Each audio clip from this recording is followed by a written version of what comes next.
ये कि अब मर्द अगर स्किलफुल है तो मर्द समझे और मर्द बीवी को थोड़ा सा वो जैसे कहते हैं थोड़ी सी तवज्जो दे, जायज़ बातों पे बाउंड्री सेटिंग करे, ये भी ज़रूरी है ना। अब देखिए जैसे वो ससुराल की आपने बात की, अक्सर ख़वातीन की ज़ुबान जो चलती है ना ससुराल के मामले में चलती है कि आपके अब्बू, आपकी अम्मी, आपके घर वाले, आपकी बहन फ़लाँ ने ये बात कह दी। तो क्योंकि होता ये है अक्सर औकात कि हमारा कल्चरल भी बैकग्राउंड है थोड़ा सा ना। कल्चरल बैकग्राउंड ये है कि मर्द अपने काम कर रहा है, फिर घर आके रिलैक्स कर रहा है, अपनी ऑनलाइन गेमिंग और फ्रेंड्स और एक्टिविटीज़, और बीवी को कहता है जाओ जाके मेरे अम्मा अब्बा को चाय पिलाओ, खाना दो, एंटरटेन करो, उनका ख्याल रखो। अब बात ये होती है कि अम्मा अब्बा को गुस्सा इस बात पे होता है कि बेटा हमें टाइम नहीं दे रहा। अब वो उसको सुनाते, बेटे को कुछ नहीं कहेंगे क्योंकि बेटे को जब बेटा आएगा तो कहेंगे आ मेरा बेटा लाडला आ गया, बेटे के सामने वो इंप्रेशन भी मेंटेन रखना। हाँ जी। अब वो ना बहू को सुनाते हैं इनडायरेक्ट। अब वो गुस्सा उनका होता है अपने बेटे पे। तो तरीका ये होता है कि मैं तो अक्सर बच्चियों को कहती हूँ कि आप अच्छा सा ट्रे सजाया करें या खाना रखा करें और हस्बैंड को कहा करें आप अपनी गेम बंद करें, go and spend time with your parents. Exactly, you know, let them spend healthy time together. उससे ये कि जो उन्होंने बातें सुनानी है वो उनको डायरेक्टली सुनाएं। एग्जैक्टली, आप बीच में ना मिडिल ग्राउंड में आए, पार्टी बने कि भी मैं कोई रेफरी का रोल प्ले करूँ वहाँ पे। तो एक तो ये वाली चीज़ होती है। ये तो बहुत अच्छी खवातीन की निशानी है कि वो अगर ऐसे करती हैं। अक्सर खवातीन तो जेलस फील करती हैं कि अपनी माँ के साथ सारा टाइम गुजारा है, मेरे साथ तो गुजारता ही नहीं है, राइट। तो ये जो है ना, ये भी आपको देना है कि बेटे की जिम्मेदारी है माँ बाप से टाइम गुजारना। एक्चुअली बेटे की ही जिम्मेदारी है कि उसके पेरेंट्स हैं, उनकी नीड्स फुलफिल करना उस लड़के की जिम्मेदारी है। अगर उसकी बेगम कर रही है ये सारी चीज तो ही नीड्स टू बी थैंकफुल कि यार मेरी वाइफ मेरे पेरेंट्स को चीज़ों में हेल्प आउट करती है, चीज़ें करती है। हम ऑर्डर ऑफ रिस्पॉन्सिबिलिटीज नहीं समझे अभी तक।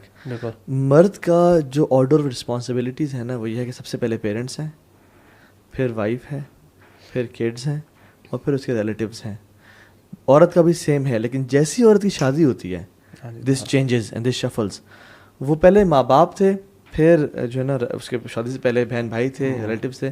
जैसी शादी हुई, हस्बैंड आके टॉप पे, कंपनी बदल गई है, कंपनी बदल गई है, हस्बैंड टॉप CEO चेंज हो गया है, CEO चेंज हो गया है। और दूसरी बात है, अक्सर खवातीन क्या करती हैं, या तो अभी भी माँ बाप को रखा हुआ है या अभी भी औलाद को सबसे पहले है, यानी औलाद सेकंड पे आती है। अक्सर केसेस में लगता है वो या खुद भी ऊपर हो जाती हैं कुछ केसेस में। मतलब ये जनरली ट्रेंड आजकल जो इस वक्त जो एक फेमिनिज्म की जो दौड़ है ना, उसमें सबसे यही चीज़ है कि हस्बैंड या आपके बराबर है, मतलब हस्बैंड आपसे ऊपर ये जो है ना ये नहीं आ सकता। That can not be acceptable in the house hold. घर की हर डिसीजन मेकिंग में ना वो बराबरी वाली जो चीज़ है ना, that kind of leads to a lot of conflicts as well. बात सीधी सी है ना, अल्लाह ताला ने बता दिया है कि मर्द कव्वाम है। तो मर्द को जो एक स्टेटस दिया है ना, जब तक हम उसको पहचानेंगे नहीं।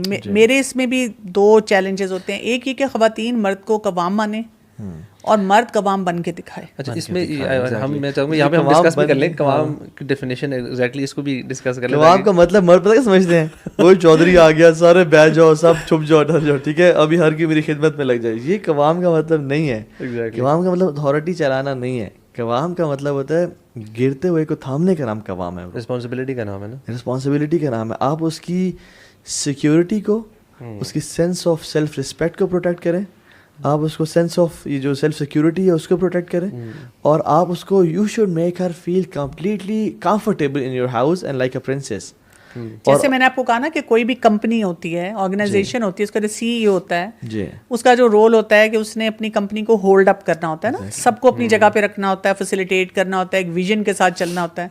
ये कव्वाम है ना कि उसके पास एक विजन होनी चाहिए कि मैं अपनी बीवी को फैसिलिटेट करूंगा तो मेरी औलाद भी सही पलेगी, मेरे माँ बाप भी खुश रहेंगे, हम दोनों मिलकर अपने अपने माँ बाप की भी खिदमत करेंगे, और सबसे बड़ी बात ये कि हम अल्लाह के ताबेदार होंगे। बिल्कुल। तो उसका कवाम में ये भी आ जाता है ना कि उसने वो जो बाउंड्री सेटिंग है ना, उसने वो कर देनी है कि यार इसमें कहीं मेरी फैमिली बीवी बच्चे कोई ऐसी चीज़ ना करें जो अल्लाह के हुक्म के खिलाफ हो रही है। Exactly. मेरे घर का माहौल ऐसा तो नहीं है कि जहाँ पे कोई ऐसी हरकतें हो रही हैं जो कि बिल्कुल आउट ऑफ ऑर्डर है। Exactly. तो उसका काम ये काम नहीं है कि वो हर छोटी छोटी चीज़ में उसके इंटरफेयर करे। नहीं, बीवी का रिस्पॉन्सिबिलिटीज अपनी घर की चीज़ें उसको कुछ कवाम तो ऐसे भी कह रहे होते हैं कि ये डेकोरेशन पीस यहाँ क्यों पड़ा हुआ है, यहाँ पर यहाँ होना चाहिए था। ये आपका काम ही नहीं है। देखिए आप लोगों को बताऊं, सबसे बड़ी बात तो जो उसी आयत में आ रही है ना, खर्च करने की बात आ रही है। आप देखें आजकल का एक बहुत बड़ा चैलेंज ये है कि मर्द हजरात खर्च नहीं करते बीवियों पे, मतलब उन्होंने बहुत अच्छी गाड़ी रखी होगी, बहुत अच्छा खुद ड्रेस सेंस है, बाहर इतने शाही हैं, दोस्तों को खिला रहे हैं पिला रहे हैं, बीवी को इतना मिनिमम बजट देते हैं और एक्सपेक्ट करते हैं कि वो उसी में गुजारा करे। Sometimes it is not possible for her ना, इसीलिए तो वो हदीस में है ना, जो तुम खाओ उनको खिलाओ, जो तुम पहनो उनको पहनाओ।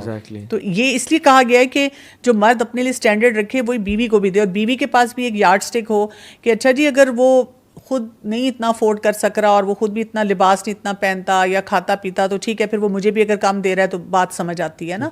लेकिन अगर वही बात है कि हर जगह वो हातम ताई है और मेरे लिए वो कहता है कि कुछ भी नहीं है, तो खर्च करने का बहुत बड़ा रोल है। और अगर वो लड़की समझती भी है ना कि ये मेरा इसमें गुजारा हो जाएगा, लेकिन स्टिल शी थिंक्स कि बाहर इतना लेविश खर्चे हो रहे हैं तो शायद 2 दिन 2 महीने 5 महीने तो बर्दाश्त कर ले वो, लेकिन अल्टीमेटली उसको होगा कि I am not the priority इसके दोस्त हैं, और फिर वो आपकी गलत हरकतों की वजह से बीवी इनसिक्योर फील करना शुरू कर देगी, और फिर जहाँ पे आपको जाना होगा वहाँ से भी रुकना शुरू कर देगी, फिर वो ना अनजस्टिफाइड कभी कभी मैंने देखा है कि हाँ इसी तरह ही ना गड़बड़ शुरू हो रही होती है। एक तो बहुत सारी जो आपने बल्कि पहले उसको टच किया था कि हम ना अज्यूम करते हैं, अपनी नीयत को हमेशा अपने आप को बहुत मार्जिन देते हैं और दूसरे की कोई जाहिर पे जाके उसके इसकी नीयत में मसला है, और बहुत सारे सर्कमस्टांसेस को ना अज्यूम कर लेते हैं ये इसने इसलिए किया क्योंकि ये था ये शायद इसकी अम्मा ने कहा हो, शायद इसकी बहन ने कोई नसीहत की हो, या इस वजह से मेरा ख्याल नहीं रखता, और वो इतनी नेगेटिविटी डाल के ना, और ये जब इंसान फीड करता रहता है तो व्हाट हैपेंस इज कि आपके अपने एक्शंस में वो चीज़ आना शुरू होती है, एंड उधर भी ये सब, और ये साइकिल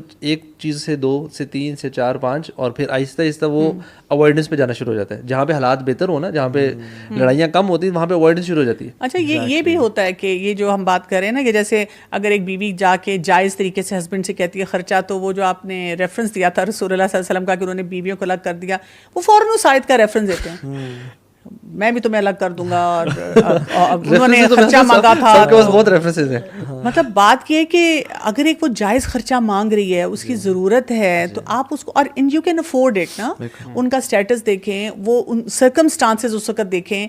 मतलब मुझे कई दफ़ा ये भी हैरत होती है कि रसूलुल्लाह सल्लल्लाहु अलैहि वसल्लम आयशा रज़ियल्लाहु अन्हा को साथ लेकर जा रहे हैं और वो एक हार पहना हुआ है, वो गुम गया, वो हार पहन के जा रही है सफ़र में, वो एक कोई बड़ा सीरियस एक्सपीडिशन है, लेकिन उसमें अपनी बहन से लेकर हार पहन के जा रही है। अब वो हार गुम गया तो रसूलुल्लाह सल्लल्लाहु अलैहि वसल्लम ने सबको ठहरा दिया और कह रहे हैं ढूंढो। मतलब आप वो लेवल देखें कि एक अपनी ज़ौजा के लिए क्या है ना, मतलब हमारे वो भी तो देखें ना, हम एक एग्जाम्पल पे स्टक हो जाते हैं मर्द हजरात, और ये नहीं सोचते कि दे आर 100 पैरामीटर्स अलग वो भी हैं जिनको पूरा करने की ज़रूरत है।